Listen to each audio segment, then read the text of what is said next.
প্রিয় দর্শক মন্ডলী, আসসালামু আলাইকুম। ডোনাল্ড ট্রাম্প আমেরিকার প্রেসিডেন্ট হিসেবে দায়িত্ব পালন করেছেন। প্রেসিডেন্ট হিসেবে ডোনাল্ড ট্রাম্প কেমন হবেন তা আমরা নিশ্চিতভাবে ধারণা করতে পারি, কারণ তিনি এর আগেও প্রেসিডেন্ট ছিলেন। এই প্রেসিডেন্সিও তার আগের প্রেসিডেন্সির মতোই হবে, এটা আমরা নিশ্চিতভাবেই অনুমান করতে পারি। তিনি আমেরিকার প্রেসিডেন্ট, কিন্তু তারপরও বাংলাদেশের রাজনীতিতে ডোনাল্ড ট্রাম্পকে নিয়ে বেশ আলোচনা আছে, জল্পনা কল্পনা আছে। এই আলোচনা বা জল্পনা কল্পনা তিনি নির্বাচিত হওয়ার পূর্বে থেকেই শুরু হয়েছিল। তিনি যখন নির্বাচনী ক্যাম্পেইন করতেছিলেন তখন থেকেই এই আলোচনা আরো বেশি ব্যাপকভাবে শুরু হয় যখন তিনি বাংলাদেশের সংখ্যালঘুদের নিয়ে একটি পোস্ট দিয়েছিলেন, যেখানে তিনি বাংলাদেশের সংখ্যালঘু নির্যাতিত হচ্ছে এরকম বেশ কিছু আলোচনা সামনে এনেছিলেন। এবং ডোনাল্ড ট্রাম্প যখন প্রেসিডেন্ট নির্বাচিত হন, তখন বাংলাদেশে এক শ্রেণীর মধ্যে আরো স্পষ্ট করে বললে আওয়ামী লীগ সমর্থকদের মধ্যে বেশ উৎসাহ উদ্দীপনা দেখা গেছে। তাদের ধারণা, ডোনাল্ড ট্রাম্প প্রেসিডেন্ট হওয়ার পরে তারা বাংলাদেশের রাজনীতিতে একটু বেশি সুবিধা পাবেন। অনেকে আরো বেশি ধারণা করতে চান যে ডোনাল্ড ট্রাম্প প্রেসিডেন্ট হওয়ার পরে তার সাহায্যে শেখ হাসিনা আবার বাংলাদেশের প্রধানমন্ত্রী হতে পারে। তাদের এই ধারণা বা কিভাবে শেখ হাসিনা আবার বাংলাদেশের প্রধানমন্ত্রী হবে ডোনাল্ড ট্রাম্পের সহযোগিতা নিয়ে, এই বিষয় নিয়ে আমি বেশ ঘাটাঘাটি করেও কোনো কনক্লুশনে আসতে পারিনি। তবে ডোনাল্ড ট্রাম্প প্রেসিডেন্ট হওয়ার ফলে বাংলাদেশের রাজনীতিতে কি কি পরিবর্তন ঘটতে পারে, ঘটার সম্ভাবনা আছে, সেই বিষয়টি নিয়ে কথা বলতে চাই। কি কি ঘটবে সেটি নিশ্চিত করে কখনোই বলা সম্ভব না, তবে বিভিন্ন তথ্যপত্র বিশ্লেষণ করলে কিছু ধারণা তো করাই যায়। অনেকেই আলোচনা সামনে আনেন যে ডোনাল্ড ট্রাম্পের সাথে ভারতের প্রধানমন্ত্রী নরেন্দ্র মোদীর খুব ভালো সম্পর্ক আছে। যেহেতু তাদের দুইজনের সাথে খুব ভালো সম্পর্ক আছে, তাই নরেন্দ্র মোদী বা ভারত সরকার বাংলাদেশের বিষয়ে কি কি সিদ্ধান্ত নেবে এই বিষয়ে আমেরিকা হস্তক্ষেপ করবে না। এই বিষয়টিকে অনেকে ব্লাঙ্ক চেকও বলে, অর্থাৎ ট্রাম্প নরেন্দ্র মোদীকে বাংলাদেশের বিষয়ে ব্লাঙ্ক চেক দেবে।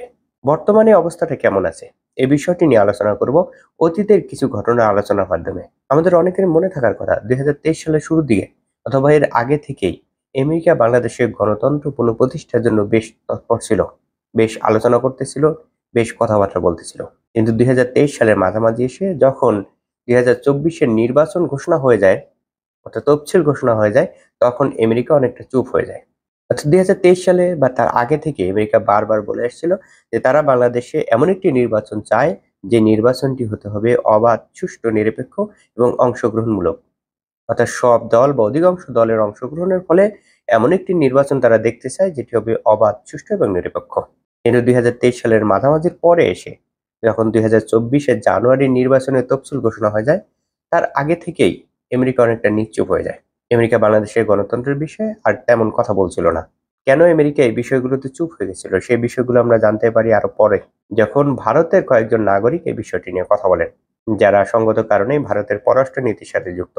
তাদের বক্তব্যগুলো বিশ্লেষণ করলে এটা বোঝা যায় যে আমেরিকা চুপ হয়ে গেছিল কারণ ভারত এই বিষয়গুলো পছন্দ করছিল না।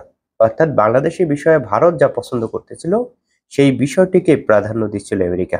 অর্থাৎ বাংলাদেশের বিষয়ে ভারত যা খুশি তাই করতে পারতেছিল। এটাই তো ব্ল্যাঙ্ক চেক। অর্থাৎ যখন জুলাই এবং আগস্ট মাসে তার পূর্বে থেকে অর্থাৎ নির্বাচনের পর থেকেই আমেরিকা ভারতকে ব্ল্যাঙ্ক চেক দিয়েছিল। ভারত বাংলাদেশের বিষয়ে যে কোনো সিদ্ধান্ত নিতে পারত, আমেরিকা সেই বিষয়গুলোতে খুব বেশি হস্তক্ষেপ করতো না। অর্থাৎ জুলাই এবং আগস্ট মাসে যখন কোটা বিরোধী আন্দোলন থেকে এই আন্দোলন গণ আন্দোলনের রূপ নেয়, তখনও ভারত বাংলাদেশি বিষয়ে যা খুশি তাই সিদ্ধান্ত নিতে পারত। কিন্তু এই ক্ষমতা থাকার পরেও তারা শেখ হাসিনাকে টিকিয়ে রাখতে পারেনি। অর্থাৎ ভারতকে নতুন করে কোনো ব্ল্যাঙ্ক চেক দেওয়ার কথা না, ব্ল্যাঙ্ক চেক ইতিমধ্যে ভারত পেয়ে আছে। ডোনাল্ড ট্রাম্প আমেরিকা প্রেসিডেন্ট হওয়ার পরে এই অবস্থায় বাংলাদেশের জন্য আসলে কি কি সমস্যা আসতে পারে। প্রথমত, বাংলাদেশের মতো একটি ছোট দেশ নিয়ে সরাসরি ভাবে ডোনাল্ড ট্রাম্প চিন্তা করবে না বা আমেরিকা চিন্তা করবে না।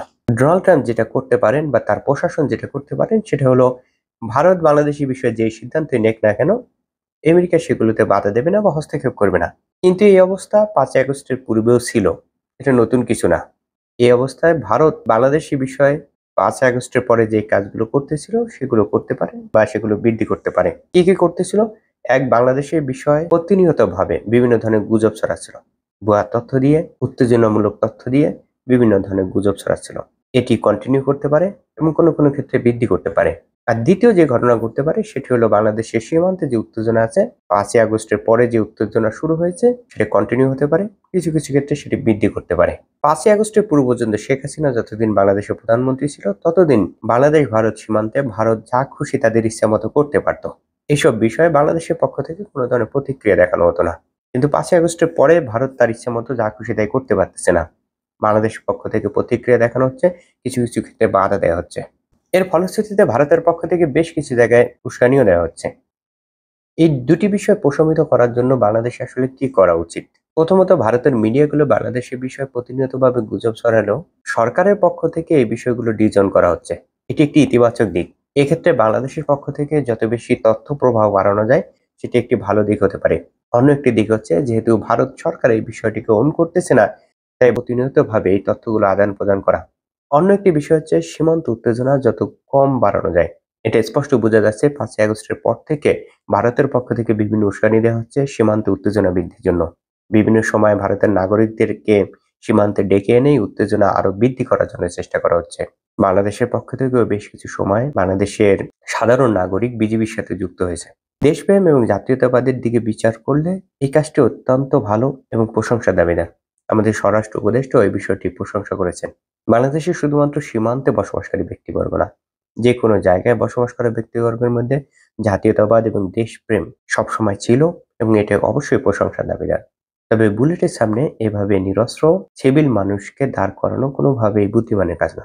অন্য একটি দিক হচ্ছে, আমাদের একটি প্রশিক্ষিত বাহিনী আছে।